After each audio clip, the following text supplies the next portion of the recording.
Vamos continuar aqui no capítulo 10, agora vamos entrar em restrição orçamentária, né?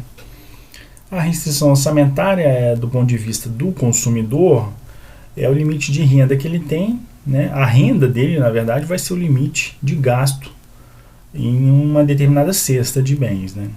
Então, o que a gente tem que atentar aqui na questão da restrição orçamentária? É como se fosse uma equação em que a renda dele vai ser uma combinação linear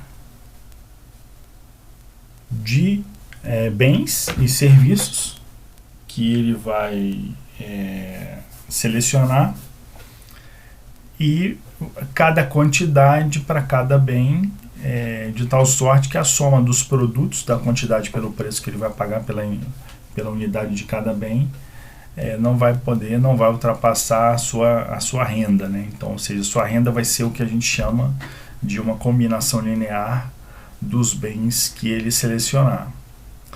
O que a gente tem que entender aqui, por exemplo, num exemplo mais simples, com dois bens, né?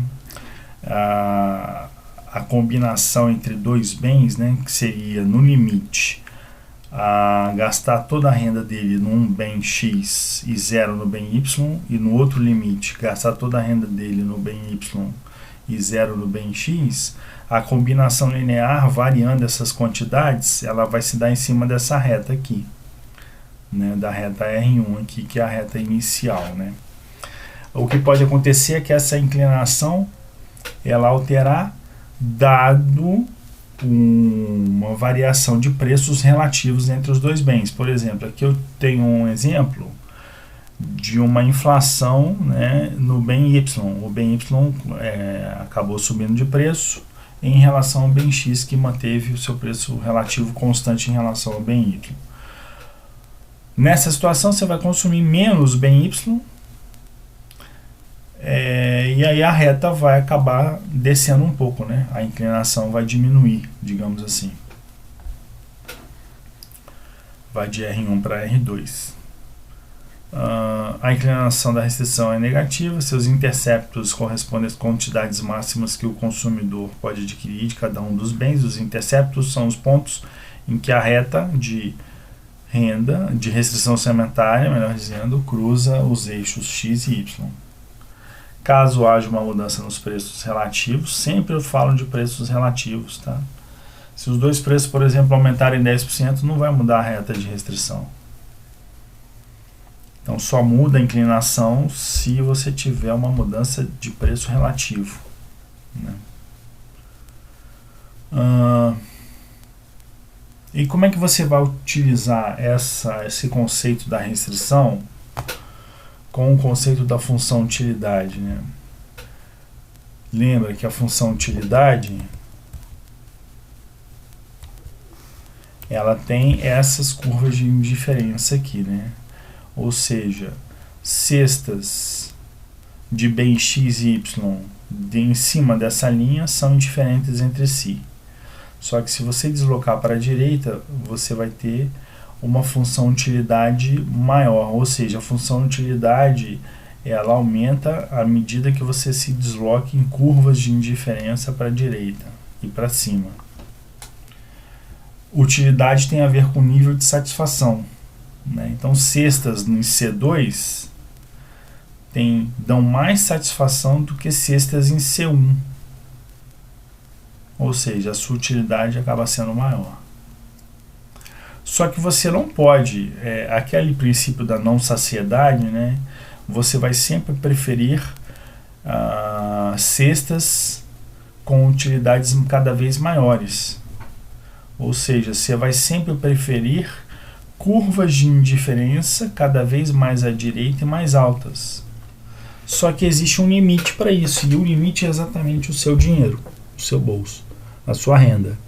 Ou seja, você vai combinar agora a sua reta de restrição orçamentária com as curvas de indiferença e as suas respectivas funções de utilidade.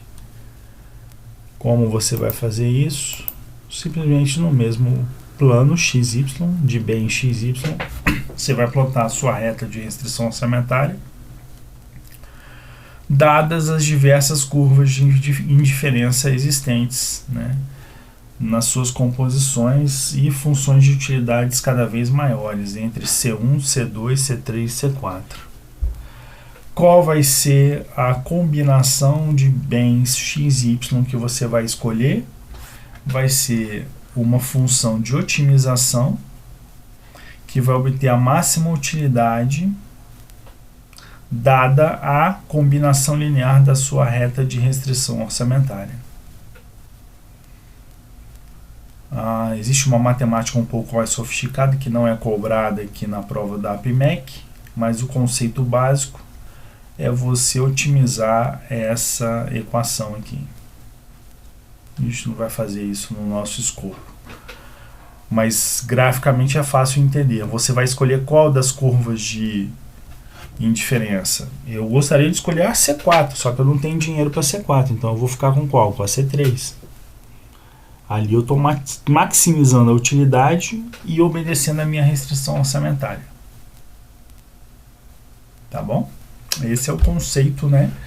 Que você atinge o equilíbrio, a sua cesta de máxima utilidade possível, dada a sua restrição orçamentária.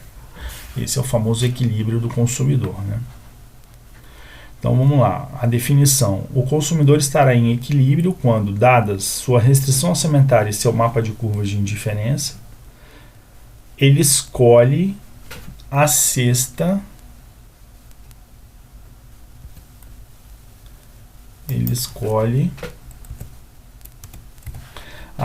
que maximiza a sua satisfação, ou seja, a sua utilidade.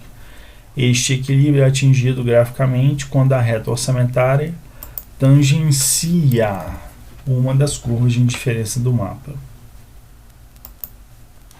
Certo? Aqui estiver mais acima e mais à direita.